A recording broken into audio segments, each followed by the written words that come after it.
For all the free-to-play players and those who want to maximize their dust, I present to you the best value cards in Knights of the Frozen Throne. Real quick, if you wouldn't mind letting me know, do you want more videos like this focused around the cost of cards like tips for free-to-play, or videos without the cost taken in consideration? There is a poll you can click in the top right now, and at the end of the video, let me know what type of videos you want. Now if you don't have a lot of dust or cards and you want to reach Legend, it's probably best to spend all of your dust on a few powerful decks rather than trying to play a lot of different decks. But this kind of game plan can be very repetitive and it's pretty tedious playing the same few decks. What about that Shaman Death Knight card you got? It's not really competitive, but it would be fun to try out, and if you had some better cards surrounding it, you might be able to play it. These are the powerful Frozen Throne cards that see play in multiple decks, and I think are worth the dust if you don't have them already. I'll start with the cheapest common cards, and at the end, I'll give you the one legendary I recommend crafting. Throughout the video, I'll be playing cheap decks showcasing these cards. The deck lists will be on the right side of the screen, and the deck code is in the description, so feel free to build around any decks that you fancy. Without further ado,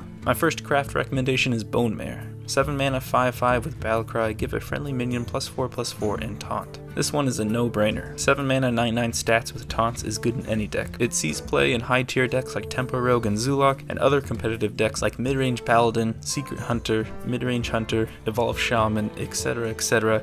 The list continues. It's neutral, so you can throw it into any deck that needs some late game to make it better. Buffing a friendly minion on your board is really powerful because it helps you set up beneficial traits for yourself without your opponent being able to interfere. It's basically Blessing of the Knights that also gives the minion taunt and summons a 5/5 for only 3 more mana. It's crazy value and great late game for nearly any deck you want to play. Next up is Righteous Protector, 1 mana 1/1 for Paladin with taunt and Divine Shield. While it is a class specific card, if you have any intention on playing a Paladin deck, this card is pretty amazing. It sees play in Murloc Paladin and Midrange Paladin, but in addition it also works well in like a buffing Paladin and a Divine Shield Paladin, if that ever becomes a thing. I would put this 1-drop's power level just below Northshire Cleric and Flame Imp.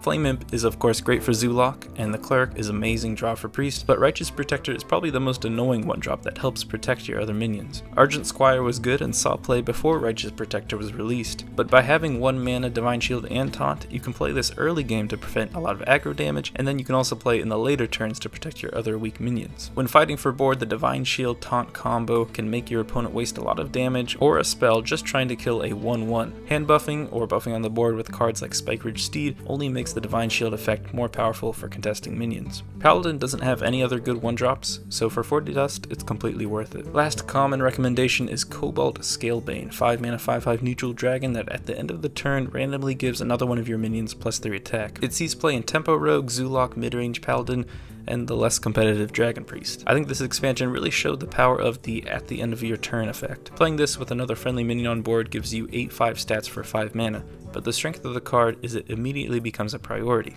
Opponents are willing to use costly resources to remove this card because the ongoing effect will only give you more value. If it sticks on board, this card could win you the game, but if it's destroyed, that's just one less resource your opponent can use to take out your other cards. In the competitive aggro decks, it's used at the top of the curve, and in slower decks, it's used as just another threat in the deck. I'd recommend trying one out in a deck and see how you like it. Before my legendary pick, I want to give a quick honorable mention to Defile. While it doesn't see play in many decks besides Handlock or Control Warrior, it is a really fun and powerful board clear. Probably the best designed card for Frozen Throne. If you want to play a Warlock deck for cheap, I'd recommend spending the dust to put Defile in there. And you may be wondering why I don't have any epics in this deck, and the truth is, just going through all the Frozen Throne epics, I don't think there's one that's actually really worth crafting. With that said, let's go to a legendary. If you're going to spend 1600 dust on a single card in your deck, it has to be worthwhile. Now you could go for a Death Knight hero card, Anduin is a solid pick, but of all the cards, the most diddle for your dust is going to be the Lich King. Control Priest, Combo Priest, Big Priest, Handlock, Quest Warrior, the Lich King is another solid late game card that in terms of value, 1, can be thrown into any deck, and 2, gives you a Death Knight card that makes each time using the Lich King a different experience. I really like at least the Trailblazer from the Angoro expansion for the same reason, because each time you open the pack, it's a different experience. While there are a limited finite amount of Death Knight cards, all of them are powerful. There is some RNG involved, so you may not always get the card you need at the end of the turn, but like Cobalt Scalebane, the Lich King is a big threat on the board your opponent will want to get rid of. The Lich King is both competitive and content rich, so if you want to play more control decks, it's a solid legendary to invest the dust in. Just remember, not all of these cards are going to make it into every competitive deck. Sometimes other cards will work better for other archetypes, but because these cards fit into so many decks, if you don't have them right now, I think they're worth the dust. Again, if you could let me know if you want more cost-centered videos or videos not focused on cost, I'll be making both, but I think it would just be nice to know what y'all think. Thank you for watching, and until next time,